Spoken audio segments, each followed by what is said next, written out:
The Agenda with Steve Paikin is made possible through generous philanthropic contributions from viewers like you. Thank you for supporting TVO's journalism. Tonight on the agenda. I just wish those same corporations that march in pride, i.e. the banks, where they do business internationally, would also fly their pride flags and would also influence local governments to change some really outrageous anti-queer laws. Then, later on the agenda. When your life is at risk and there's a law that says that just because of who you love that you could be put in jail, we see a lot of people fleeing persecution from all over the world.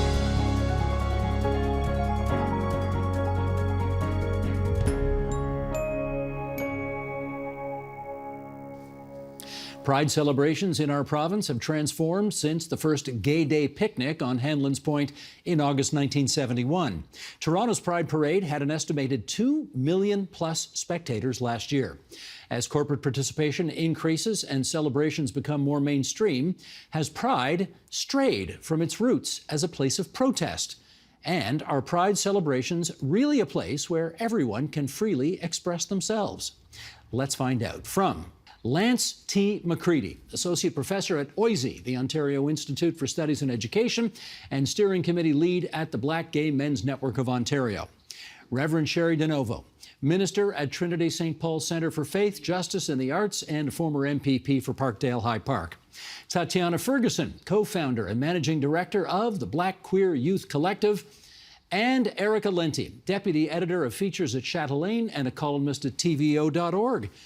And I guess I'll start by saying Happy Pride Month, everybody, and great to have you all here at TVO. Happy Pride. I'm going back more than 50 years, Sherry DeNovo, because I think you were at the first ever one, weren't you? I was a brunette, and that was my girlfriend, and I am a queer dinosaur. So this will be my 53rd Pride. How about that? So that was when, in 1971, and I have to point out, it was also political. It was not just a celebration, because later that month we went to Ottawa. I was the only woman to sign on then.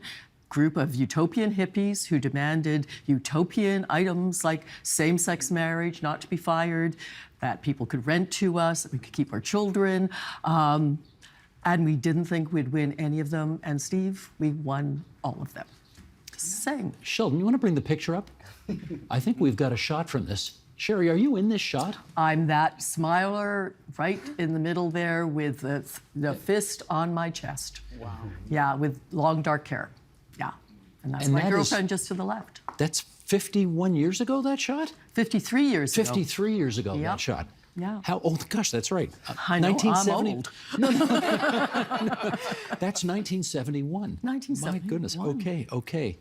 How do you think the Pride celebrations have changed since then? Well, they've become far more successful. We've passed major pieces of legislation, as you know. I was honored to perform the first legalized same-sex marriage way back when in 2001, and all sorts of other stuff. My concern is they become corporate. That's okay. People need money. I just wish those same corporations that march in pride, i.e. the banks, where they do business internationally, would also fly their pride flags and would also influence local governments to change some really outrageous anti-queer laws. If they did that, I think they've earned admission to the Pride Parade. So I think, just a hint, a word to the wise there, that would be nice. Erica, let's pick up on that. There is a lot more corporate influence in Pride nowadays. Certainly, Good thing or bad thing? I think it's mixed. I think, to Sherry's point, yes, Pride corporations need money. We need to be able to have parades and to have larger spaces for everyone to come about. Are those corporations making space or funding all of our communities, everyone who's part of the communities that are celebrating at Pride? And also, to Sherry's point, I think even at home, are clients of, say, the big banks or the corporations that are funding or participating in Pride, are they treating their queer and trans clients the way they should be? I remember way back when, maybe a decade ago, conversations about trans people being dead named by their banks, while the banks were... Sorry, help me with that. Dead named by the banks? Dead named, so what? Using their name that they had at birth that they no longer use on their bank accounts, for instance, and not being able to access their banking because of it. And if you're gonna fly a flag at the parade, if you're going to, stick a bunch of rainbow flags all over your banks everywhere and say, we're the sponsors of Pride in Toronto this year, maybe think about how you're treating the people who are, your clients. And you got to walk the walk, not just talk the talk. Precisely, Steve. Okay. Yeah. All right. How about you, Lance? So the increasing involvement of corporations in Pride celebrations, what's your view?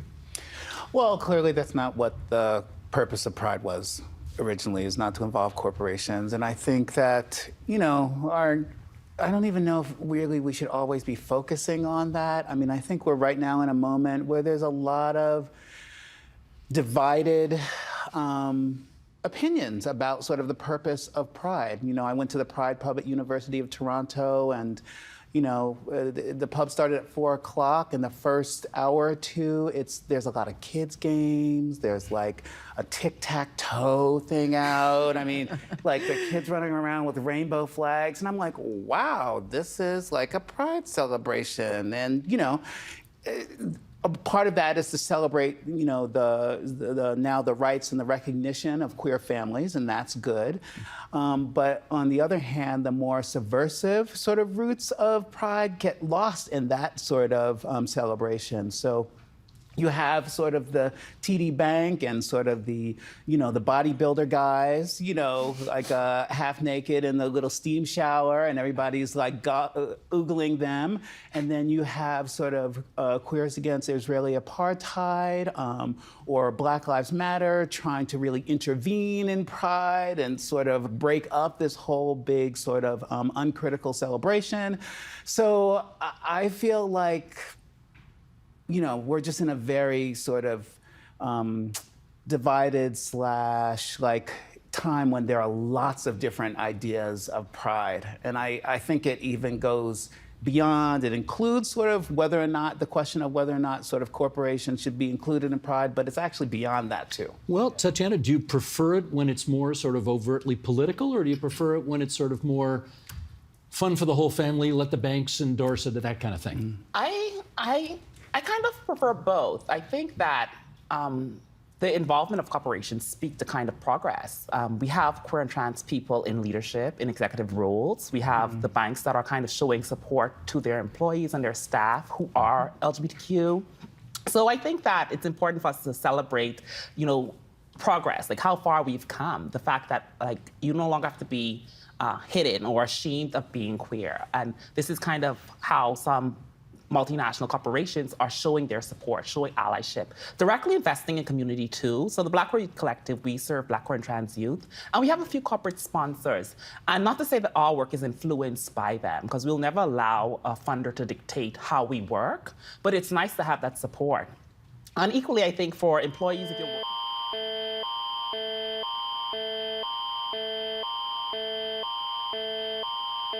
At 8:06 p.m. Eastern Daylight Time Thursday, Environment Canada has issued a tornado warning for central Ontario. Extra care and attention should be exercised in and around the following localities: Haliburton, Minden, Southern Haliburton County, Fenelon Falls, Balsam Lake Park, Apsley and Woodview. Environment Canada meteorologists are tracking a severe thunderstorm that is possibly producing a tornado. Damaging winds, large hail and locally intense rainfall are also possible. Take cover immediately if threatening weather approaches. Please consult local media for more information. À 20h06 avancée de le jeudi, Environnement Canada a émis une alerte de tornade pour le centre de l'Ontario. Une attention et de précautions additionnelles devraient être exercées près et autour des localités suivantes: Haliburton, Minden, le comté de Haliburton, Fenelon Falls, le parc Balsam Lake, Apsley et Woodview. Les météorologues et Environnement Canada surveillent un orage viol produisant possiblement une tornade, des vents destructeurs, de la grosse grêle et de la pluie intense par endroits sont aussi possibles. Mettez-vous immédiatement à l'abri si un phénomène météorologique menaçant s'approche. Veuillez consulter les médias locaux pour plus d'informations.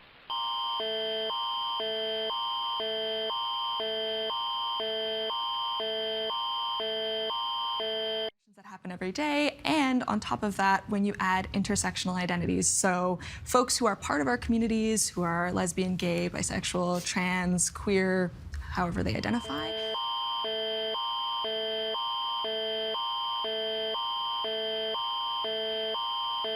Hash hash hash.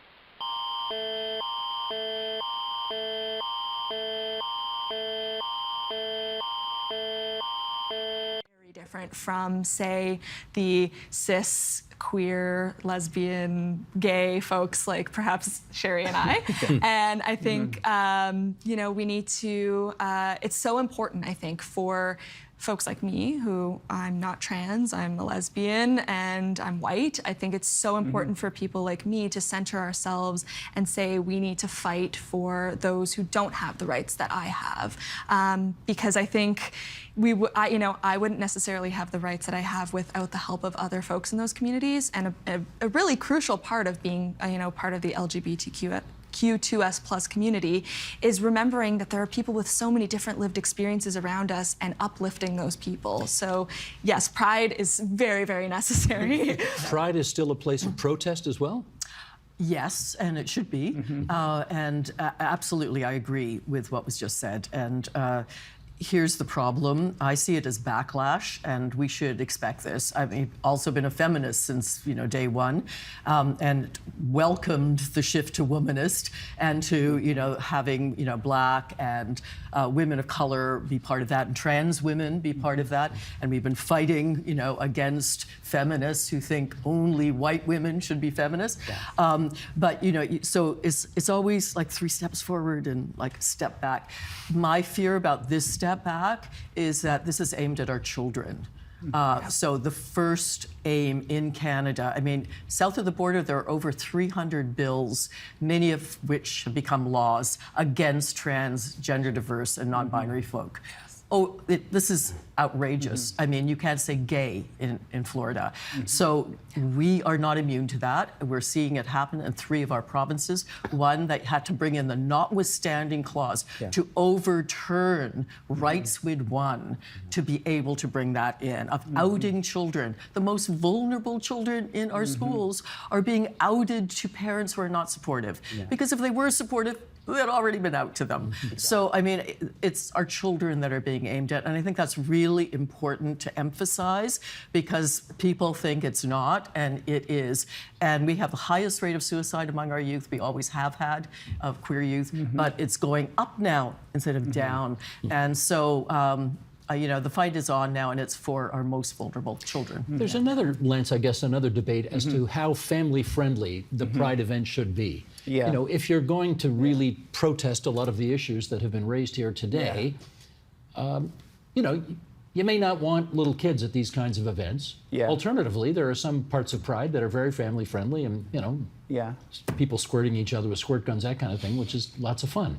Where are you on that? Yeah, I mean, I think that, you know, I have,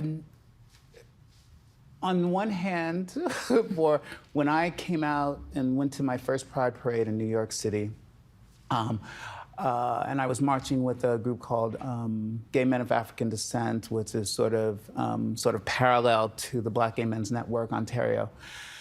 I remember there were sort of those brave parents. You always think of the kids in the strollers, that they're pushing their, you know, their kids, and in the parade, and with the sort of the rainbow flag. And I think children are always involved in these political, you know, debates and actions. That children are often implicated because they're seen as innocent when they're not innocent. You know, they're caught up in the same social structures and the society that we have. So I don't think that they can be seen as innocent. So I guess I don't always see the parades themselves as always the big family time, but I know other people see that as that's the point where we're supposed to be representing our acceptance and representing the fact that sort of queer people have families. You know, I like a little, Pride Pub. Maybe that wasn't such a bad idea. Like 4 to 6. Let's bring out the slide and the jumpy thing and the tic-tac-toe. And then usually the sun goes down, the DJ comes out, and the clothes come off, and like there's the other side of Pride. Okay, let me get to that then. Okay, Tatiana, you don't have to be a bigot to be concerned about overt displays of sexuality and nudity and, how do I want to put this? Guys wearing dildos and this kind of stuff in front of little kids. Yeah. Do you think all of that's still appropriate? So even with the parade itself, not everyone's naked. There will be, I think, these subgroups, and I think it's important to talk about kink, to talk about sex education. We see how lack of education has resulted in some of the harms to children and youth. So I do think that Pride is a full day. It's a full month now, thankfully. So there are lots of opportunities to create spaces for families to talk about sex education, to talk about how do you increase your competency and your efficacy with working with your children, for service providers to network. It doesn't just have to center around the parade and the marches itself. And it definitely shouldn't center just around like the BDS community or other like sub-communities within our community, because it's a wide range. I think we have very conservative LGBTQ people. We have trans folks that, of course, they're still fighting for liberation. They're still fighting for visibility. Non-binary identities, that we've seen a surge in that there are more non-binary folks opposed to like traditionally trans people. So they're viewing their gender expression in ways that's non-conforming. And I think it's important that parents, caregivers, care providers, businesses, everyone adapt to kind of take some time to listen to what does this community need, and then act accordingly. Address policies, implement things that's going to really support the community. So with that said, in terms of children at Pride, I do think there's a place for children to be at Pride, because there's been so much shame about Pride, and there is a need to celebrate progress and to celebrate the fact that being queer or trans is not abnormal. It's a human experience. So yeah, definitely. I hear that, but can I get you to weigh in on the issue of whether kids ought to be present when there is overt nudity, overt sexuality, overt? What's your view?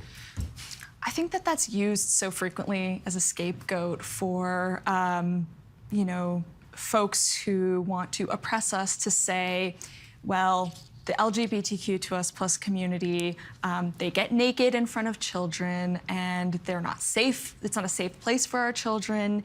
It's, they have ill intent with children. And I just don't think that's the case. I mean, frankly, I don't think seeing a naked person needs to mean that it's being sexualized. I think that it's, that's human biology.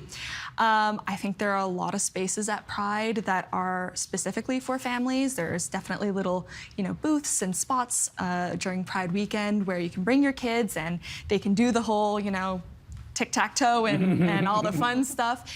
That's meant for families. And then there are parts of Pride that are more, sex-centered, more kink-centered, and that's for, adults, and that's for folks who are consenting to be there. Yes. And so I think when we stop using that as an excuse to say, oh, well, queer and trans people are trying to, center children in sexual positions that they shouldn't be in, I just think that is, I don't know that is a fair representation. Sherry. Yeah. I had a tweet that went viral that said, who's not on Epstein's list? Drag queens who read stories to children in libraries. Right. And there's nothing shameful about sex. It's all through the Bible. Just have to say that as a person of faith. There's nothing shameful about a naked body. Yeah. And I took my children when they were very little. We went to Mardi Gras in New Orleans. There was a lot of heterosexual nudity, I have to say. And my son, who was like 5, they were throwing things to him, like beads and stuff. He had the whale of a time. Here's a chance for parents to talk to their children about sexuality and nudity. I think, for my generation and other generations, sometimes we're squeamish about it. We shouldn't be. This is part of human experience, and it's an opportunity for learning. It's when it becomes shameful that it becomes dangerous. Yeah, and before we move on, I agree. I think so. Talking about sexual diversity is one thing. Talking about nudity, body positivity, but even consent. I think it's important that we do center that and speaking to kind of who's choosing to show up in which way and how we cultivate spaces for that ongoing learning. And let's be honest, like we were in the pandemic for like 2-3 years. Most folks have access to their phones, so they can literally search whatever they want to see. But don't you think that it's difficult, or the challenge is there is a lot of religious diversity, and especially we see that in Toronto and Ontario.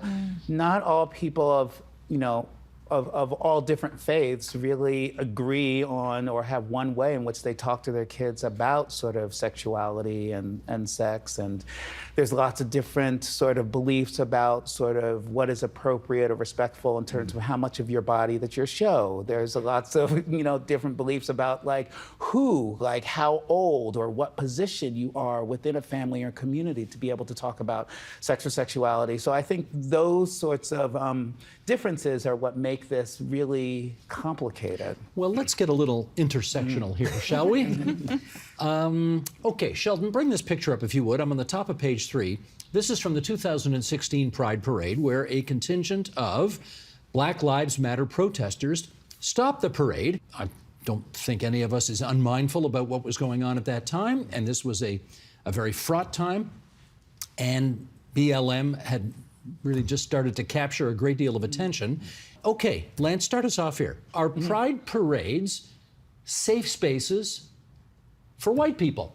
Well, I mean, I think it's hard to do these sort of universal statements of safe or not safe. I'm sure there's some white people that don't feel safe. And I know that there were a lot of, that year also, there are a lot of discussions. There are a lot of, I think we were trying to sort of ban the police from the parade that year.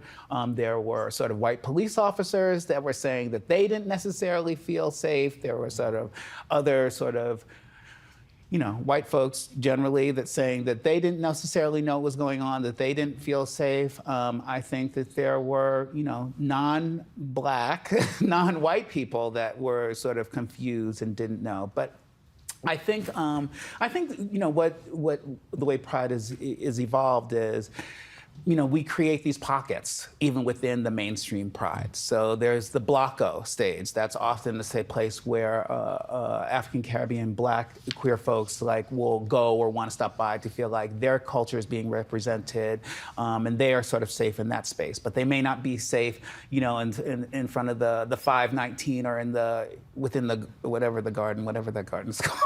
Just for those who know, the 519 is a community center in the part of the gay village downtown Toronto. So I think the compromise has been, okay, we'll have these mainstream celebrations, and then we'll also have these pockets, these other places, that where you can go, and if you don't feel quite, comfortable in the mainstream space, you can go to your own sort of ethnocultural or, kink or identity-based space and feel more comfortable there. And then it's the responsibility of Pride to sponsor and sort of have these resources and acknowledge the need for these spaces. Tatiana, let me get you on that. Yeah, I think, I guess, what would make white people feel unsafe at Pride?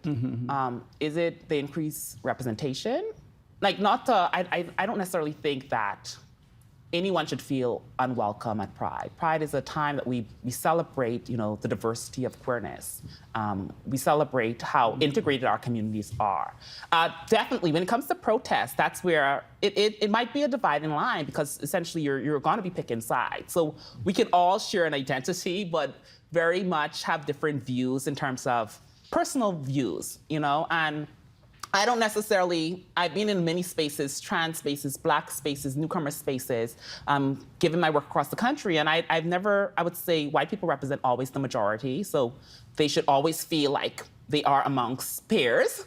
But I step into these spaces knowing that, I'm welcome. So I step into a trans space knowing that I am a Black trans woman. I step into newcomer spaces knowing that I am originally from the Bahamas. I migrated to Canada. So I think that for me, it's hard for me to really, I guess, understand where white folks may feel compromised, Well, especially when they I've always represent the felt vast safe. majority. Yeah. You know, I've always felt it's safe. a sea of white. Yeah, I mean, I've always Yeah. felt safe, and I'm white in Pride for 53 years. And I was there when Black Lives Matter. I was behind Janiyah Khan, I think, when they spoke, and they were amazing. And you know what gets me is people complain, well, it stopped the parade. And I'm thinking, when has Pride ever moved on time? Yes. Like, when has Pride ever not stopped, you know? I mean, so there is that. And just to correct perhaps a misperception, police have always been welcome in Pride, just not in uniform. Yeah. So keep your uniforms at home, because the uniform signals a very painful period in Pride history, and we remember that. I mean, the bathhouse raids, blah, blah, blah. I think if you're white and you feel uncomfortable at Pride, there might be something else going on. Well, okay, but Erica, do the Pride organizers need to make sure that I'm asking, I don't know. Do they need to make sure that everybody feels comfortable at Pride? Because there are occasions when, you know, some sections of the intersectionality kind of take over the political agenda of the thing. I don't know that that's white people. I think often, you know, when we talk about making sure that all parts of the community feel welcome, I think we're talking a lot about marginalized folks. So we're talking about, you know, part of BLM stopping the parade was making sure Blockorama had better funding so that, you know, all Black, queer and trans folks who are attending feel like they're not getting, you know, shafted into a little parking lot to celebrate their culture where, you know, white folks have like everywhere. Yeah. Or, you know, trans folks being able to, you know, have the trans march and be able to find space there when, you know, a lot of, say, gay men and lesbian women are being centered in the big parade or something like that. So I think, yes, making sure that, you know, there's a vast number of communities being represented and supported in Pride. I think that's super important, but I don't necessarily think it is, you know, white, cis people. No, I know what you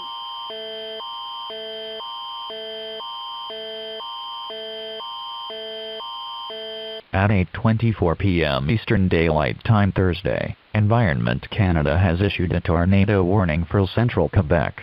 Extra care and attention should be exercised in and around the following localities: Parent and Gouin Reservoir. Environment Canada meteorologists are tracking an area of severe thunderstorms that is possibly producing a tornado. Damaging winds, large hail and locally intense rainfall are also possible. Take cover immediately if threatening weather approaches. Please consult local media for more information. À 20h, 24 heures avancées de le jeudi, Environnement Canada a émis une alerte de tornade pour le centre du Québec. Une attention et des précautions additionnelles devraient être exercées près et autour des localités suivantes: Parent et le réservoir Gouin.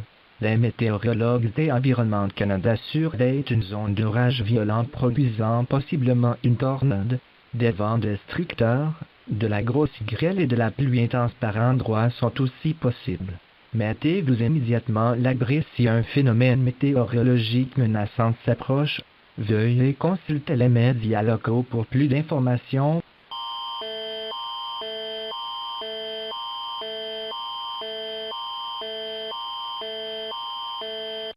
You know this, Steve, that we don't want a one-party state, because if you talk to politicians and political parties, you'd think they did. So there's always going to be conservatives. Guess what? So yes, should they be diverse? I hope so, because they're human. So good honor. We agree completely about most things, but certainly we agree on queer issues. And if she's in Pride, I'll go say hi. How about that? That feels like a good place to leave this. Can I thank the Reverend Sherry DeNovo and Erica Linty for coming in on that side of the table, and Lance T. McCready and Tatiana Ferguson for coming in on the other side of the table. Happy Pride Month, everybody, and enjoy. Yes, Awesome. thank you. Tonight at 9 p.m., join us for a new episode of TVO Today Live, recorded in Sault Ste. Marie. Immediately following the agenda, we'll ask, can angry people be good citizens? Back to the ancient Greeks who founded democracy, they said that the city is what it is because the people are what they are. And a democracy can only be sustained with a certain political and civic culture. And if we inflict harm on one another, then we're just creating a sort of tyranny of your neighbor. Like, what's the point of getting rid of kings and queens if if we don't treat each other with respect. Stay tuned for TVO Today Live right after the agenda. Requests for asylum in Canada from 2S LGBTQIA+ refugees are popping up from every corner of the globe, driven by hostile environments and laws targeting the community. The Canadian government has partnered with civil society organizations to welcome those facing persecution in their own countries. But are we and other states doing enough to protect this vulnerable minority? Let's ask. In London, UK, Devin Matthews, head of programs at Rainbow Railroad. In Vancouver, British Columbia, Alex Salim Dugman Manzoor, co-executive director at Rainbow Refugee Society. And with us in studio, Adrian Smith, principal lawyer at Smith Immigration Law, and Bali Ali, a queer human rights defender who Rainbow Railroad helped relocate from Pakistan. Welcome, everybody. Thank you so much for joining us virtually and also in studio. Thank you. Devin, I'm going to start with you. Last year at Rainbow Railroad, you got the highest number of requests for help, 15,000 people from persecuted 2S LGBTQIA+ people around the world. I understand you believe this number to only continue to grow. Why is that? Yeah, thank you for having me today. We see this number climb year over year. I've been with the organization since early 2018, and every year we've been in a steady increase of requests for help from around the world. Now, right now, we're seeing this increase as a result of backsliding in LGBTQI rights and recognition of identities and access, as well as the anti-gender movement that's kind of spreading throughout many countries around the world. And so we're seeing this as a result of crises, as a result of backsliding in rights and persecution kind of worldwide. But we're also seeing it because people are increasingly becoming aware of Rainbow Railroad and what we do and seeking our help because we're one of the only organizations out there doing exactly what we're doing. All right, I want to take a step back, not here from Canada, but a global perspective. There are currently over 60 countries that criminalize and prosecute queer folks. We can even go further when we look at countries that legislate the death sentence. Do you see a rise in homophobia and transphobia happening internationally, Adrian? So absolutely. I think we see even, with our neighbors in the South in the United States, I think we've seen a lot of anti-trans laws that have, happened in the United States. And I think there's been a rise of hate crimes within Canada directly. And then, we can see it as an immigration lawyer. We have so many people that are fleeing these countries where it's illegal to be LGBTQ. So when your life is at risk and there's a law that says that just because of who you love, that you could be put in jail, we see a lot of people fleeing persecution from all over the world. Alex, same question to you. Are we seeing a rise in homophobia and transphobia happening internationally? Well, definitely, and thank you for having me today as well. Definitely, we're seeing a rise. Now, that rise is not only happening in the global South, but it's also happening here in North America, throughout the US and also in Canada. But specifically in some countries, there have been some legislation that have imposed a capital punishment for LGBTQI refugees, and other countries are following suit. And at the same time, the persecution of LGBTQI people is not only based on state-sponsored homophobia and transphobia through legislation, but it's also society or their families. And so it's a widespread phenomenon right now. And at Rainbow Refugee, we have also seen a rise in the number of people seeking out our support. Mm-hmm. Bali, Rainbow Railroad helped you relocate from Pakistan last year. You marked 1 year, I believe, in February. Yeah. What's it like being a queer human rights defender? Back home, it was a challenge every day because it was obviously an underground community, which is still running right now. Till to date, we are still working. We still have our safe houses back home. We're still trying to give them legal help, relocate them and support them in whatever ways we can. So every day in Pakistan, being a defender or a community leader is a challenge. A scary challenge, but somebody has to take that part and help them. Tell me about the advocacy work. You're talking about safe houses. Walk us through for people who might not be familiar. Basically, we started off from one city, which is Karachi. That was the initial city that we started off from. And then the same thing as Rainbow Railroad got more applications, people reach out to them because they are open, but we were underground. And still we came to know like people reaching out to us to help them, especially the LBQ sector in Pakistan. There were so many women there closeted, they're hidden. They cannot openly be lesbians or queer or bisexuals. So they start reaching us out. We made, first we started with the WhatsApp group. We got a lot of people, you know, they wanted to be a part of it. And then there were cases where domestic violence was there. Their families were abusive toward them. So we rescued them. So in Pakistan, there's a law, which we call it the independent affidavit. That says that, you know, I'm my own guardian. I don't, it's like basically disowning yourself from your family.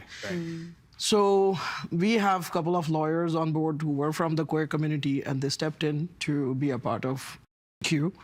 And they were there as soon as we used to get a person in the safe house. We used to ask them if you're ready. We used to give them a few weeks to decide if you really want to disassociate yourself from the family and be a part of us, or be a part of your own. We are not going to be here forever, but we are going to support you as much as we can. And then, yes, that document, we used to hand it off to them, to the police stations nearby, that if their family tried to attack them or try to find them, they have this document that they cannot be harmed or nobody can touch them. They're safe. I imagine you have a lot of people telling you you're brave for the work that you do, but you probably say, I'm just trying to be my honest self. Yeah. I'm curious, you know, I gather that you reached out to Rainbow Railroad after a unfortunately traumatic incident. You were attacked. Yeah. Are you comfortable sharing that story with us? Yeah, sure. I mean, I think it's what I believe that it's related to a documentary that I did with BBC. And that whole thing got related to people knowing that I live in the same neighborhood, and that's what instigated them to figure out what really I'm doing. Before that, they were like, okay, there's this person who lives there. A lot of girls come here, there's no guys, because it's stigma in Pakistan if you're a single woman staying someplace alone, and then men are walking in that consider you as you're doing some escort services or you're into sex work. But then the good part was only women were coming in and out of the house, so they were like, okay, this is safe. You know, whatever is happening, it's nice. But after that, or maybe, I don't know, maybe that was, the documentary was a reason, or somebody snitched about our safe house. Something happened that got them furious, and they came in to attack me. And the attack lasted for almost 3 hours. Oh, wow. Yeah. I'm so sorry. No worries. Alex, I'm going to come to you and Devin.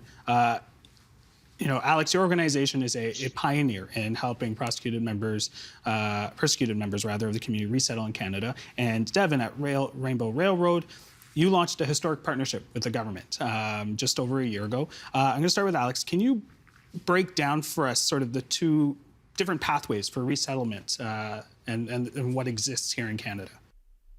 Yeah, thank you.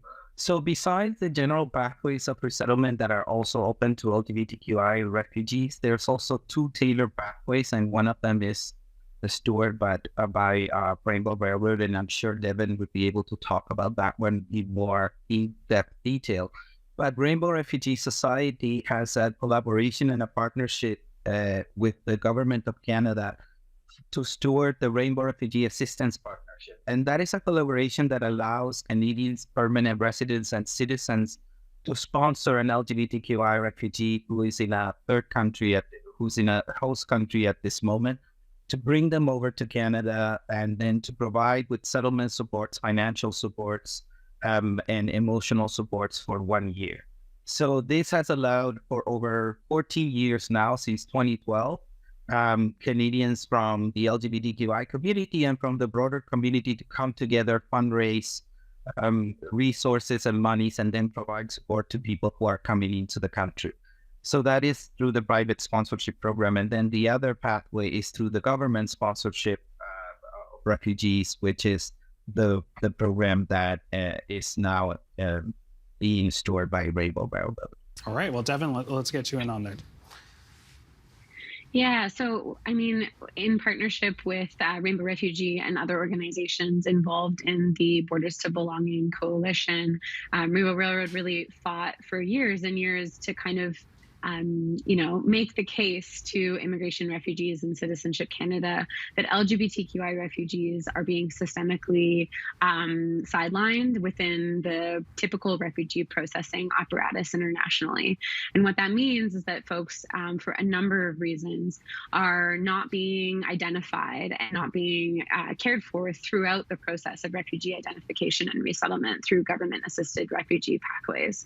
And so we really advocated alongside the coalition, and through tireless work, we're able to achieve a formal partnership with IRCC last year that allows us to identify and refer LGBTQI highly at-risk persons from around the world to become government-assisted refugees in Canada. Now, ultimately, the decision-making comes down to the Government of Canada, but the identification and support of those individuals is currently being stewarded by Rainbow Railroad. All right, let's talk legal talk. So that means I'm coming to you. What challenges can come up in the process of determining one's eligibility as a refugee when it requires them to prove their sexuality or gender identity? Yes, that's a good question. I think for a lot of my clients, they don't have any proof of their sexual orientation. So when they are living in a place where they are basically hiding every part of that identity. I was actually talking to a client yesterday who's a gay man from Jordan. We were talking about what proof he could use to prove his sexual orientation. And he was telling me, all of the photos that he had of his boyfriend, all of the text messages, everything was deleted because you don't want to risk having that identity exposed. It's just such a different barrier that he faces versus, if you asked me for proof of my sexual orientation, I give you my marriage certificate to my wife. It's very different. So that's a huge hurdle that a lot of my clients face with proving their sexual orientation. Are there myths, or rather, what are the myths that decision makers should avoid when trying to decide if someone's sexual orientation is genuine? I can imagine, the journey that people have to make first to get here and then have to prove it when there is no documentation stuff. Are there stuff that decision makers need to sort of think about? Yes, there's a number of myths that I think we see in the decision-making process. I think one of the biggest is that when my clients come to Canada, they would immediately become involved in the LGBTQ culture and community in Canada, that they would be participating at the Pride Parade that's happening in a couple weeks. And the reality is, for a lot of my clients that have faced very traumatic incidences like Bali, then often you're not up to doing that. You're not up to being involved with an LGBTQ culture in Canada, or you may not see yourself reflected in that community right away. Yeah. Bali, we heard through your story sort of the violence and persecution of queer folks that others face around the world. But this violence also affects sort of what we consider basic rights, like renting or working and stuff like that. Can you paint us a picture of sort of the challenges there?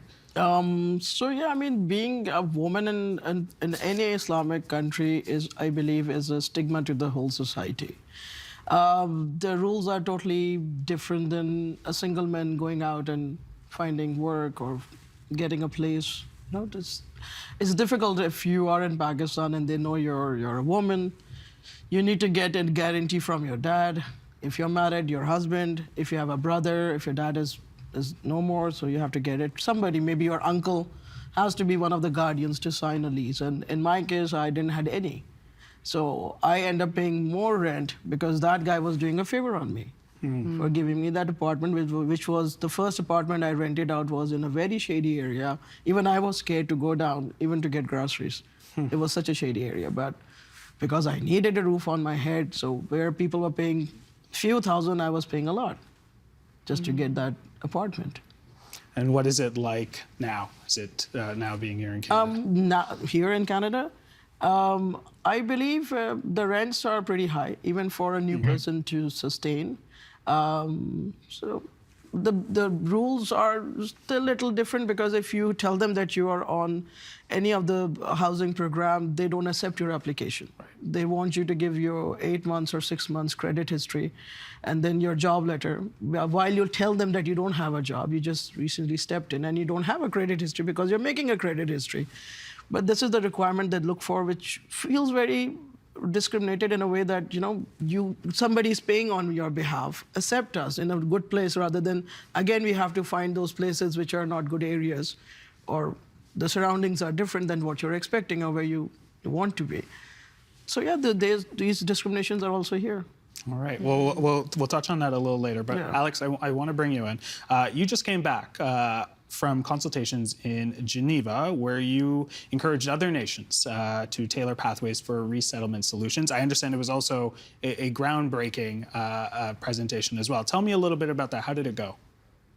Yeah, it was great. Thank you so much for asking that question. So we participated in the CRCP, which is the Consultation on Resettlement and Complementary Pathways. Now, this consultation with a different name has been around for over 25 years, and it brings together the UNHCR, which is the UN Agency for Refugees, states representatives, NGOs, representatives from civil society, refugee and lived experience people together to have conversations about resettlement pathways and complementary pathways. And like I said, for over 25 years, this consultation has been happening. And throughout those 25 years, there has never been officially, as part of the agenda, any conversation or any panel regarding LGBTQI refugees. There has been some side events here and there, but it has never made it formally part of the agenda. Now, this year, the consultation was organized by Australia.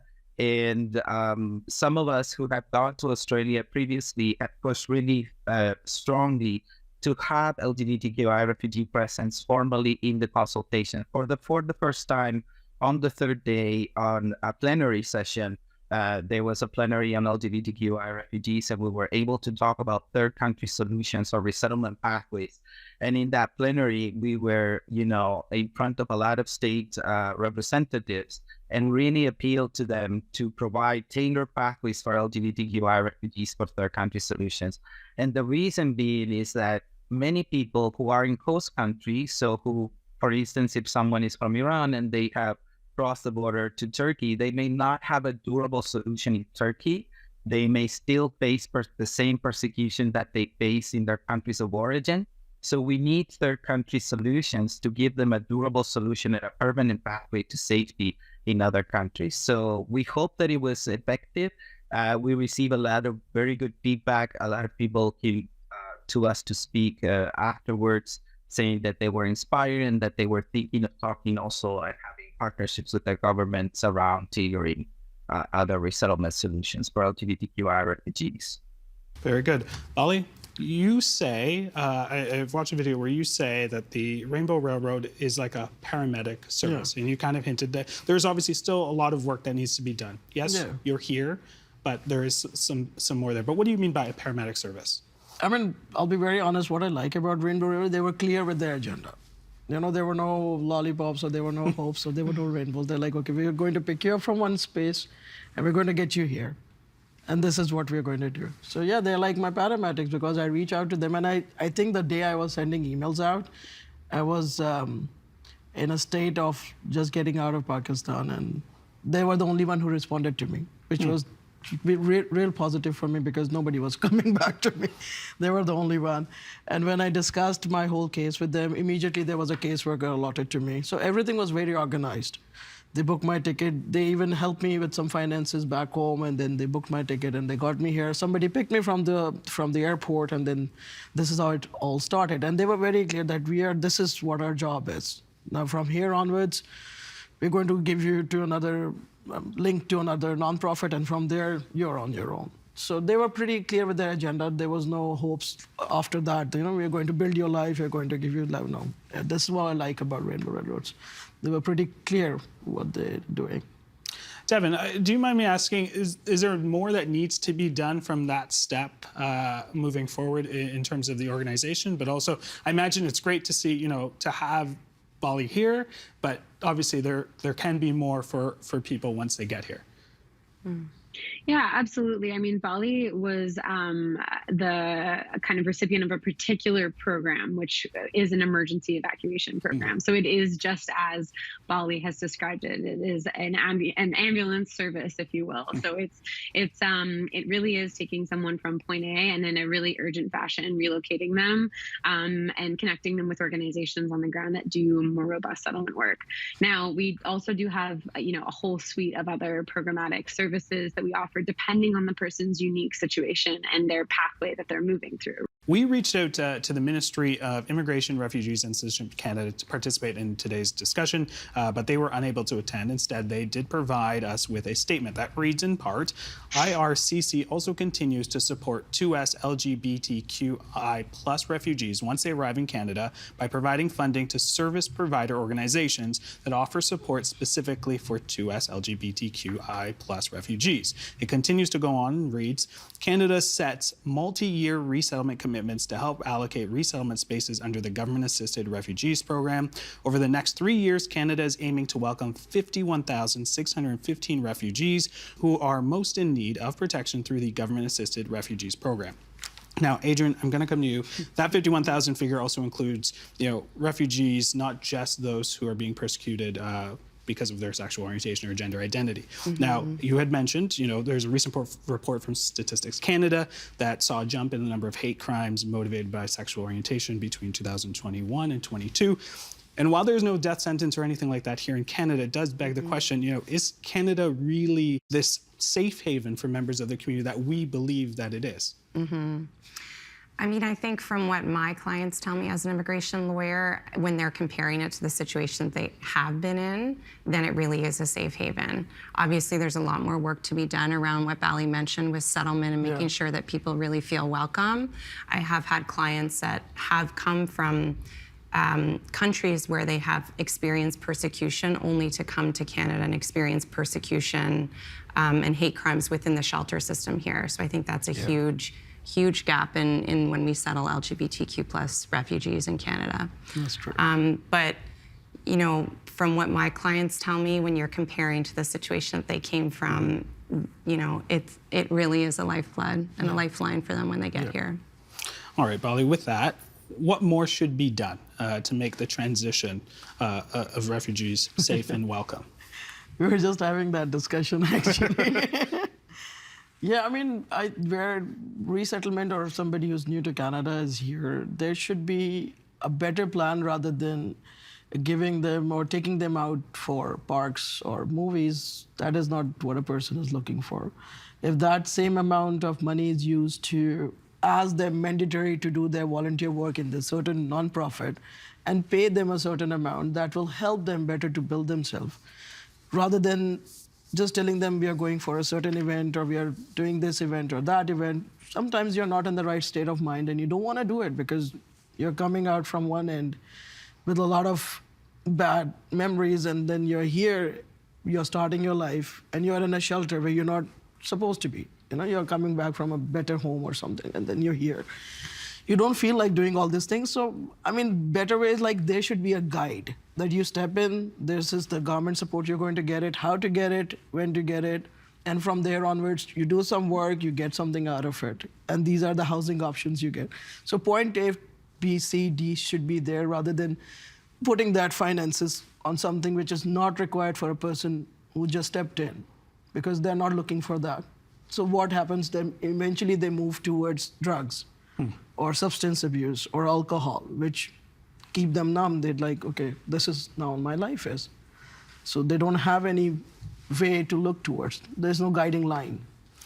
Alex and Devin, before I ask you your final questions, I do want, there's been a couple of terms that have been thrown up, and Alex, I'm hoping you can clarify these terminologies. We have resettlement, which you have thrown out a few times, versus asylum. Can you tell us a little bit of the difference there? Yeah, absolutely. So resettlement, it works when a person is already a refugee in another country, so in a host country, what we would call, and then they get a pathway to come to a third country. So it's considered a third country solution. So they're being resettled into this third country. So in the case that I was giving before, for instance, an Iranian who have crossed the borders and ends up in Turkey and doesn't have a durable solution and cannot live a life free of discrimination and persecution in Turkey, will have a resettlement pathway, hopefully, to come to Canada in this case, which is a third country solution. So being a refugee in Turkey, they're coming to Canada, they arrive as permanent residents usually, and they have a settlement supports for a year at least, either through the government or through a private sponsorship. Asylum seekers, on the other hand, are people who are crossing the border to Canada from the US or are coming directly from their countries of origins in an airplane and arriving to Canada at a port of entry, and then crossing Canada, and either at the port of entry or after crossing Canada, they claim asylum or put a refugee claim. And so they're completely different in the migration status. So they're just asylum claimants. They're refugee claimants. They don't have permanent residency. They have no idea if they're going to be accepted or not into Canada. They have to go through a process of a hearing here in Canada. And the supports that they get, dependent on the province that they are currently residing, they would get social assistance at the level of the provincial resources that are available. I don't know if that makes it clear. No, that was really thorough. Devin, I'm going to give you the last question here. What do civil societies like Alex's Rainbow Refugee Society and Rainbow Railroad bring to society?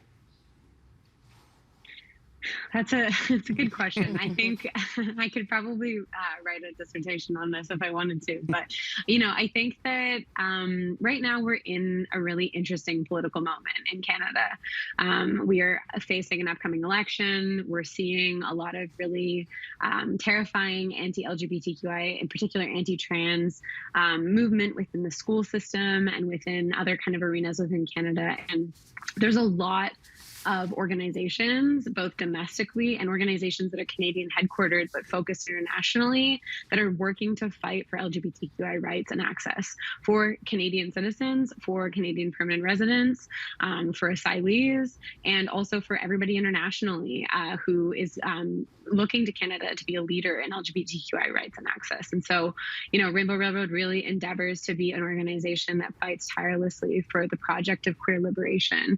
And it's a lofty goal. It means that LGBTQI people internationally are able to be fully them, live full and beautiful lives, and be free of oppression and discrimination. And so organizations such as ourselves, Rainbow Refugee, and all of our partners in Canada and around the world are a part of this battle. I'm actually in London right now at the Commonwealth Equality Network, convening with organizations from around the Commonwealth countries that are fighting for this type of equality worldwide. And it's an uphill battle, but we're all...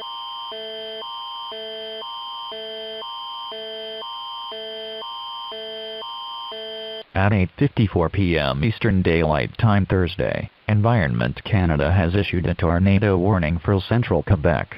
Extra care and attention should be exercised in and around the following localities: Parent and Gouin Reservoir. Environment Canada meteorologists are tracking an area of severe thunderstorms that is possibly producing a tornado. Damaging winds, large hail and locally intense rainfall are also possible. Take cover immediately if threatening weather approaches. Please consult local media for more information. À 20h54, heure avancée de le jeudi, Environnement Canada